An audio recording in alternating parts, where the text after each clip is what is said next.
ইতিমধ্যে এটা বিষয় ভূমিৰ বিষয়টোক লৈ আমি দীঘলীয়া সময় ধৰি আমাৰ দলৰ তৰফৰ পৰা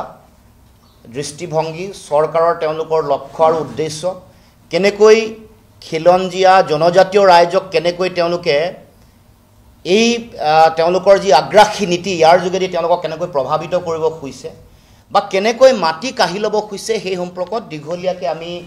বিভিন্ন সময়ত আমাৰ বিষয়সমূহ উত্থাপন কৰিছোঁ আৰু শেহতীয়াকৈ চৰকাৰে যিখন লেণ্ড গভৰ্নেন্স কমিশ্যন যিখন বনাই দিলে প্ৰশান্ত কুমাৰ ডেকাৰ নেতৃত্বত সেই আয়োগখন বনাই দিয়াৰ পিছত মানুহৰ মাজত সৃষ্টি হোৱা যিটো আহি থাকিব লগা দিনসমূহৰ যিটো ভয়াৱহ পৰিৱেশ পৰিস্থিতি সেই সম্পৰ্কত আমি ইতিমধ্যেই সমগ্ৰ অসমৰ ৰাইজক আমি উল্লেখ কৰিছিলোঁ আমাৰ এই প্ৰশ্ন বা আমাৰ সংবাদমেলৰ পিছতে চৰকাৰে তেওঁলোকে বিজ্ঞাপন জাৰি কৰি অসম জাতীয় পৰিষদৰ নাম লৈ তেওঁলোকে বিষয়সমূহ মানুহৰ মাজত এটা প্ৰচাৰ কৰিবলৈ তেওঁলোকে অপচেষ্টা কৰিছিল আজি সেইকাৰণে আমি 10টা প্ৰশ্নৰে এই গোটেই বিষয়বোৰক স্পষ্টতা দিবৰ কাৰণে আমি অসম চৰকাৰক আহ্বান জনাম কাৰণ তেওঁলোকৰ মূল লক্ষ্যটো হ'ল পুঁজিপতি বনিয়া গোষ্ঠীক তেওঁলোকে মাটি দিবৰ কাৰণে কৰা এই ষড়যন্ত্ৰ বা চক্ৰান্ত কাৰণ অসম চৰকাৰৰ ভূমি সম্পৰ্কীয় যি আইন বা বিধি আছে বা অধিনিয়ম আছে যিখন অধিনিয়মে 1886 চনৰ ভূমি আৰু ৰাজহ অধিনিয়মে আমাৰ মাটি বাৰীৰ সুৰক্ষা দি আছিল যিখন অধিনিয়মে আমাক 129 বছৰ ধৰি আমাৰ মাটি সম্পৰ্কীয় বিভিন্ন বিষয়সমূহক অতদিনে আমাৰ অসমৰ জনগণ খিলঞ্জীয়া ৰাইজৰ পক্ষত এই অধিকাৰসমূহ ৰক্ষা কৰিব পৰাকৈ এটা আমাক সকলোকে এটা অস্ত্ৰ হিচাপে ব্যৱহাৰ কৰি আছিলোঁ হঠাৎ ইমান এই অধিনিয়মখন 139 বছৰৰ পিছত হঠাৎ তেওঁলোকে খুব খৰখেদাকৈ খৰতকীয়াকৈ তেওঁলোকে কৰিবৰ কাৰণে সংশোধন কৰিবৰ কাৰণে বা এইখন নতুনকৈ ইয়াৰ যিবোৰ বিধি আছে এইবোৰ নাইকিয়া কৰি নতুনকৈ কৰিবৰ কাৰণে তেওঁলোকে কিয় খৰখেদা কৰিছে সেইবোৰক লৈ মানুহৰ মাজত ব্যাপক কৌতূহল প্ৰশ্ন জড়িত হৈ আছে আজি 25 জুন গতিকে অহা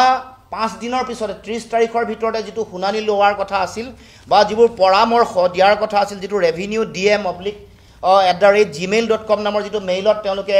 এইবোৰ বিভিন্ন ধৰণৰ কথা বতৰা দিবৰ কাৰণে তেওঁলোকে উল্লেখ কৰিছিল এইটো আৰু 5 দিনৰ পিছতে শেষ হ'ব গতিকে এই এনেকুৱা এটা সময়ত আমি কেইটামান বিষয় আমি উত্থাপন কৰিব খুজিছোঁ প্ৰথম বিষয়টো হ'ল অসমত প্ৰচলিত মাটিৰ বিষয়ে থকা সকলো আইন বা নিয়মাৱলী বিলোপ কৰি এখন মাত্ৰ আইন ইণ্টিগ্ৰেটেড এক্ট তেওঁলোকে প্ৰণয়ন কৰিব বিচাৰিছিল নেকি কৰা হ'ব নেকি এই প্ৰশ্নটোৰ উত্তৰ দিব লাগে কাৰণ বিভিন্ন ধৰণৰ 1886 চনৰ ভূমি আৰু ৰাজহ অধিনিয়ম আছে তাৰ পাছত সংশোধনী 1927 চনত কৰা হৈছে গতিকে এইবোৰৰ পিছত আইন আৰু বিধিসমূহ সকলোকে একেলগ কৰি তেওঁলোকে এখন ইণ্টিগ্ৰেটেড এক্ট কৰিবৰ কাৰণে তেওঁলোকে চিন্তা চৰ্চা কৰিছে নেকি এইটো অসমৰ জনগণক জনাব লাগে এইটো আমাৰ প্ৰথম প্ৰশ্ন দ্বিতীয় সময়ৰ লগত সংগতি ৰাখি প্ৰতিখন সংশ্লিষ্ট আইনৰ প্ৰয়োজনীয়তা বুলি অনুভৱ কৰা দফাবোৰ গুচাই দি নতুন ধাৰা সংযোজন কৰা হ'ব নে সম্পূৰ্ণৰূপে পুৰণি ধাৰা বা দফাবোৰ গুচাই একেবাৰে নতুন ধৰণৰ দফাৰে এখন বা কেইবাখনো আইন প্ৰণয়ন কৰা হ'ব নেকি এই কথা অসমৰ ৰাইজক জনগণক জনাবৰ কাৰণে আমি প্ৰশ্ন উত্থাপন কৰিছোঁ দাবী উত্থাপন কৰিছোঁ এইবোৰ মানুহৰ মনৰ প্ৰশ্ন আমি অসম চৰকাৰক উত্থাপন কৰিব খুজিছোঁ তাৰপিছত 3 আৰু 4 এই দুইটা আমাৰ সন্মানীয় উপসভাপতি ডাঙৰীয়াক আপোনালোকৰ আগত ব্যাখ্যা কৰিব 5 নম্বৰ সংশোধনীৰ প্ৰস্তাৱবোৰ কোনোবা ইতিমধ্যে তৈয়াৰ কৰি থৈ এতিয়া আয়োগৰ মানে এই গোটেই অনুমোদনবোৰ কোনোবাই তৈয়াৰ বহুজাতিক কোম্পানী কিছুমানে তৈয়াৰ কৰি দিছে নেকি খৰখেদাকে কাৰণ এই এনেকুৱা ধৰণৰ এখন আইন প্ৰণয়ন কৰিবৰ কাৰণে বিধি বা অধিসূচনা প্ৰস্তুত কৰিবৰ কাৰণে এটা দীঘলীয়া পৰিক্ৰমা বহু সময়ৰ প্ৰয়োজন সৰু এটা সংশোধনীৰ কাৰণে 2-3টা মাহ ন্যূনতম লাগে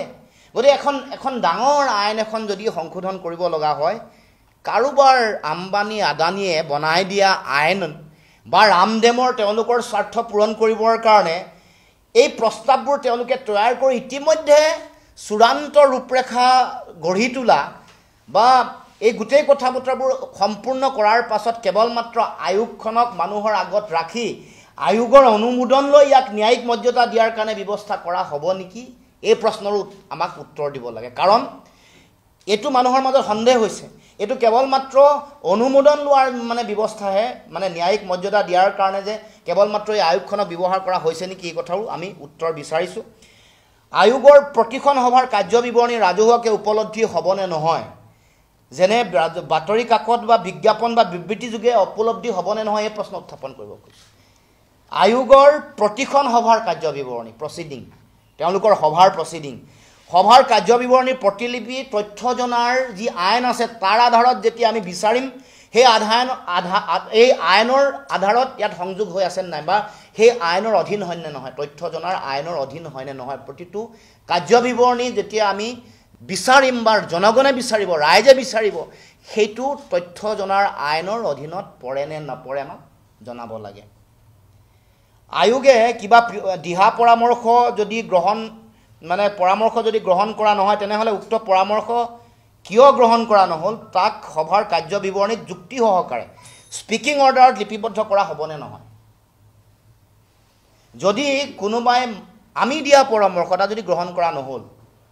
কিয় গ্ৰহণ কৰা নহ'ল, যুক্তি সহকাৰে তাক স্পীকিং অৰ্ডাৰত তেওঁলোকৰ কাৰ্যবিৱৰণীত তেওঁলোকে লিপিবদ্ধ কৰিবনে নকৰিব, এই প্ৰশ্নটো আমি উত্থাপন, কাৰণ এইবোৰ বিষয়ে স্পষ্ট নোহোৱাকৈ এটা সৰু এটা বিজ্ঞাপন মানুহে নেদেখাকৈ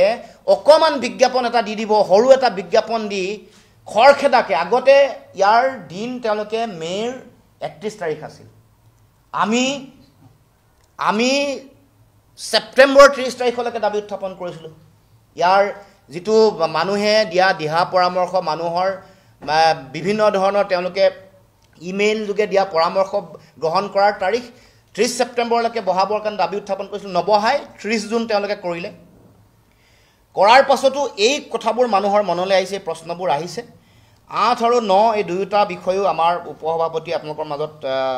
বিষয়বোৰ উত্থাপন কৰিব। এতিয়া আহিলোঁ 10 নম্বৰ প্ৰস্তাৱ, 10 নম্বৰ প্ৰশ্ন, ট্ৰাইবেল বেল্ট আৰু ব্লকবোৰ সুৰক্ষিত হ'বনে নহয়। ট্ৰাইবেল বেল্ট ব্লক সম্পৰ্কত মহামান্য উচ্চতম ন্যায়ালয় দেশৰ সংবিধান, আইন, বিধি ব্যৱস্থাত অতি শক্তিশালীভাৱে যিবোৰ জনজাতীয় আবেষ্টনী আছে এইবোৰ সংৰক্ষণৰ কাৰণে ব্যৱস্থা কৰিবৰ কাৰণে ইতিমধ্যে সিদ্ধান্ত আছে। কিন্তু আমি দেখিবলৈ পাইছোঁ যে অসম চৰকাৰে বিটিআৰ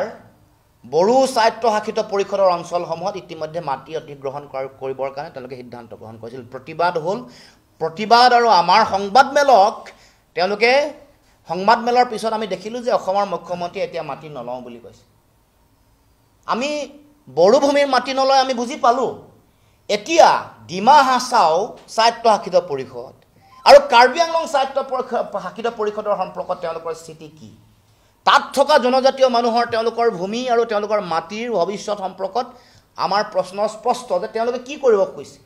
তাৰ পাছত আমি পলাশবাৰী সমষ্টিৰ য'ত তেওঁলোকে মানে যিটো ছেটেলাইট টাউনশ্বিপ কৰিব খুজিছে, য'ত ৰাভা, গাৰো, বড়ো, আদিবাসী, চাহ জনজাতীয় মানুহ আটাইতকৈ প্ৰভাৱিত হ'ব, সেই বাগান আৰু যিটো জলাশয় সেই অঞ্চলসমূহৰ সম্পৰ্কত তেওঁলোকৰ স্থিতি কি হ'ব, সেই সম্পৰ্কতো আমি সেইকাৰণে ট্ৰাইবেল বেল্ট আৰু ব্লকবোৰ সুৰক্ষিত হ'বনে নহয়। কাৰণ এই তেওঁলোকৰ যিটো কাম কাজ, সেই কাম কাজে এইটো প্ৰমাণ কৰিছে যে চৰকাৰখনে খিলঞ্জীয়া, থলগিৰি, ভূমিপুত্ৰ জনজাতীয় মানুহ তেওঁলোকে পাব লগা প্ৰাপ্য অধিকাৰ, মাটি ভেটিৰ অধিকাৰ বঞ্চিত কৰিবৰ কাৰণে মুখ্যমন্ত্ৰীয়ে নিজৰ ব্যৱসায়িক স্বাৰ্থত, ব্যক্তিগত স্বাৰ্থত নিজৰ পৰিয়াল আৰু নিজৰ পৰিয়ালৰ ব্যৱসায়িক মুনাফা লাভ কৰিবৰ কাৰণে বহুজাতিক কোম্পানীৰ লগত সম্পৰ্ক স্থাপন কৰি তেওঁৰ পৰিবৰ্ধিত যিটো পৰিয়াল, তেওঁৰ পুত্ৰ ছোৱালীৰ উপৰিও তেওঁৰ যিটো আন ডাঙৰ যিটো পৰিয়ালে সিন্ডিকেট ৰাজ চলায়, কমিশ্যন ৰাজ চলায় আৰু ভূমিৰ প্ৰতি দৃষ্টি নিক্ষেপ কৰে, লোলুপ দৃষ্টি নিক্ষেপ কৰে, সকলোৰে ভৱিষ্যত সুৰক্ষিত কৰিবৰ কাৰণে এই কাম কাজ কৰিছে নেকি, এই প্ৰশ্ন মানুহৰ মাজলৈ আহিছে। বাগান গৈছে, বাগানৰ মানে গোটেই শিল্পটোক ধ্বংসৰ মুখলৈ ঠেলি দি 351 টকাত তেওঁলোকে হাজিৰা মানে দিন মজুৰি নিদিয়ে। তাৰপিছত বাগানৰ দাম তেওঁলোকে কমালে, আগতে যিটো দাম আছে তাতকৈ 5 লাখ কমাই 1 লাখ কৰিলে, 99,000 কৰিলে, কিছুমান জেগাত তাতকৈ দাম কমাই তেওঁলোকে বাগানবোৰ মন্ত্ৰীৰ পৰিয়ালৰ মানুহ, মুখ্যমন্ত্ৰীৰ পৰিয়ালৰ মানুহে হুৰে বাগান কিনিছে, মাটি লৈছে, 5% মাটি বেলেগ কামত ব্যৱহাৰ কৰিম বুলি আইন তেওঁলোকে বনালে। কিন্তু এই মাটিবোৰ লৈ বাকী কিন্তু তাত বসবাস কৰা মানুহৰো তেওঁলোকৰ ভূমিৰ অধিকাৰ সুৰক্ষিত কৰা নাই। উদাহৰণস্বৰূপে ডিব্ৰুগড় লক্ষ্মী চাহ বাগিচাৰ 350 বিঘা বাগান ল'লে, তাত লাইনত থকা যিসকল চাহ শ্ৰমিক আছে তেওঁলোকক কিন্তু আজিলৈকে 1 কঠা মাটিও তেওঁলোকৰ পট্টা দিয়া নাই। শ বছৰ ধৰি থকা চাহ বাগিচাৰ যিসকল শ্ৰমিক আছে। গতিকে এই কথা বতৰাবোৰ মানুহৰ মাজলৈ আহিছে। ট্ৰাইবেল বেল ব্লক আৰু অসমৰ খিলঞ্জীয়া মানুহৰ মাটিক তেওঁলোকে লক্ষ্য হিচাপে লৈছে।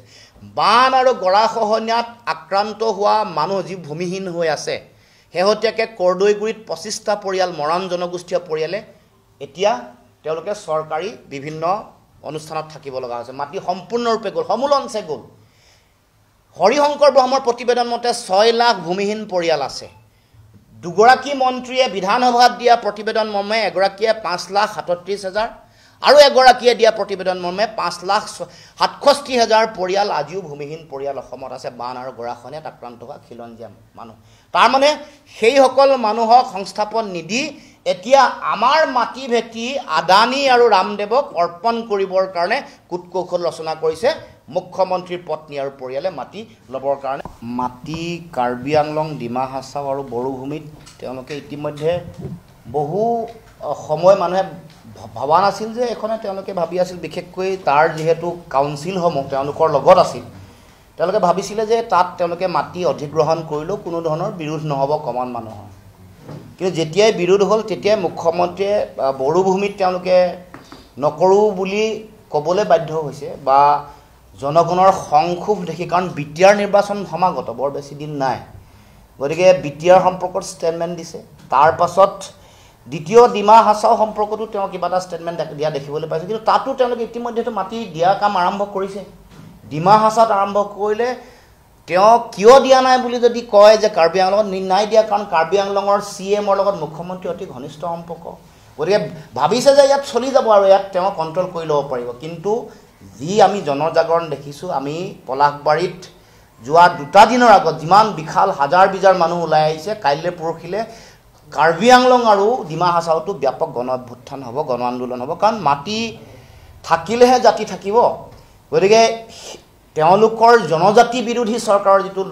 চৰিত্ৰ, এইটো লাহে লাহে ওলাই পৰিছে। ভোটটোক ঠিকে লৈ আছে। ভোট মানে তেওঁলোকে ল'বৰ কাৰণে বিভিন্ন ধৰণৰ চলাহী কথা কয়, ভোট বেংকৰ বিভিন্ন ৰাজনীতি কৰি আছে। কিন্তু দেখিছে যে এইখন চৰকাৰ, বিজেপিৰ চৰকাৰ, হিমন্ত বিশ্ব শৰ্মাৰ নেতৃত্বাধীন যিখন চৰকাৰ, এই চৰকাৰখন জনজাতি বিদ্বেষী, জনজাতি বিৰোধী,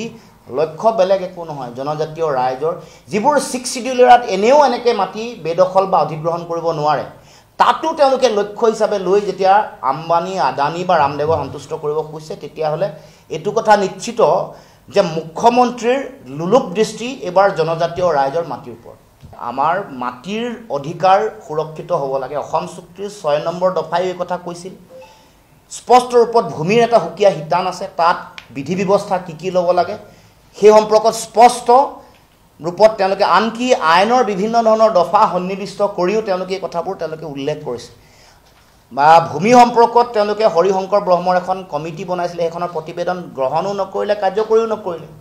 গতিকে মূল কথা হ'ল জনজাতীয় আবেষ্টনী যিবোৰ আছে, য'ত সাংবিধানিকভাৱে তাত তেনেকৈ ভূমি বেদখল মানে তেনেকৈ দখল কৰিব নোৱাৰে, তাতে যেতিয়া হাত দিছে, বাকী অঞ্চলসমূহত দিয়াটো স্বাভাৱিক, ইতিমধ্যে হৈছে, বাগানসমূহো দিছে। গতিকে অসমৰ মাটি যাতে সুৰক্ষিত হ'ব পাৰে, তাৰ কাৰণে অসম চুক্তিৰ 6 নম্বৰ দফা, যিবোৰ এক্সিষ্টিং যিবোৰ আইন আছে, যিবোৰ মেনুৱেল আছে, সেইবোৰৰ মতে ব্যৱস্থা হ'ব লাগে। আৰু আমাৰ মাটি কোনো কাৰণতে যাতে কাঢ়ি লৈ যাব নোৱাৰে, তাৰ কাৰণে শক্তিশালী ব্যৱস্থা গ্ৰহণ কৰিবৰ কাৰণে অসম চুক্তিৰ 6 নম্বৰ দফা আৰু হৰিশংকৰ ব্ৰহ্মৰ প্ৰতিবেদন তাৎক্ষণিকভাৱে কাৰ্যকৰী কৰিবৰ কাৰণে আমি দাবী উত্থাপন কৰিছোঁ।